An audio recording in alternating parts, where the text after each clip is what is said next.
Mag-aalas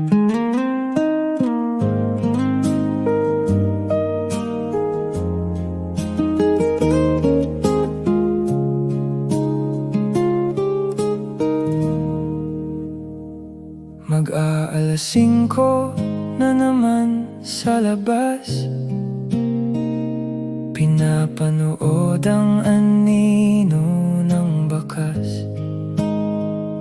Ang driveway na dati ay playground ko, ngayon ay tahimik, nilamon ng damo.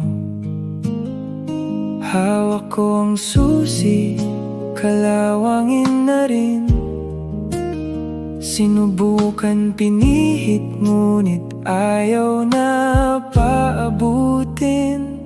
Ang laki ng pagbabago, pero bakit parang hindi? Sa isip ko'y nandoon pa rin ang bawat sandali. Ang wallpaper na tuklap sa dingding ay nakadikit. Mga lihim sa sulok, di ko na mabalikan ng pilit. Sino na kaya ang nakatira sa ating kwarto? Alam ba nilang dito ako unang natuto? Ang susi ko'y hindi nakasya sa pintuan ng bahay na dati sa akin na kinalakihan. Tiningnan ko ang hamba ng pinto sa pasilyo, yung marka ng tangkad ko naburado na ng bago, pininturahan na ng puti. Tinakpan ng panahon, ngunit sa alaala naririto pa ang kahapon. Yung boses ni nanay na tumatawag sa hapunan, ngayon ay ibang boses nang naririnig sa hagdanan. Hindi na akin ang mga bintana, hindi na akin ang mga alaala. Mundo ay nagbago, bahay ay naiba, pero bakit sa puso nandito pa rin sila? Nandito pa rin tayo.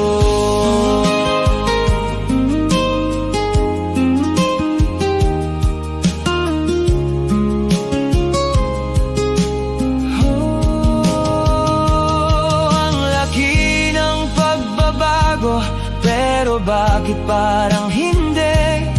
Sa isip ko'y nandoon pa rin ang bawat sandali. Ang wallpaper na tuklap sa dingding ay nakadikit. Mga lihim sa sulok, di ko na mabalikan ng pilit. Sino na kaya ang nakatira sa ating kwarto?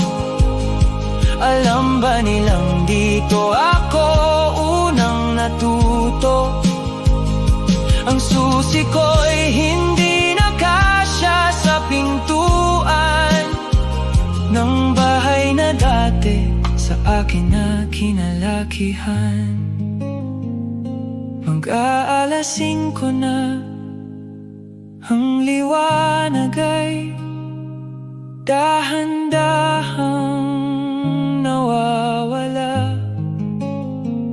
Iiwan ko na ang susi sa iyong tapat. Salamat sa bahay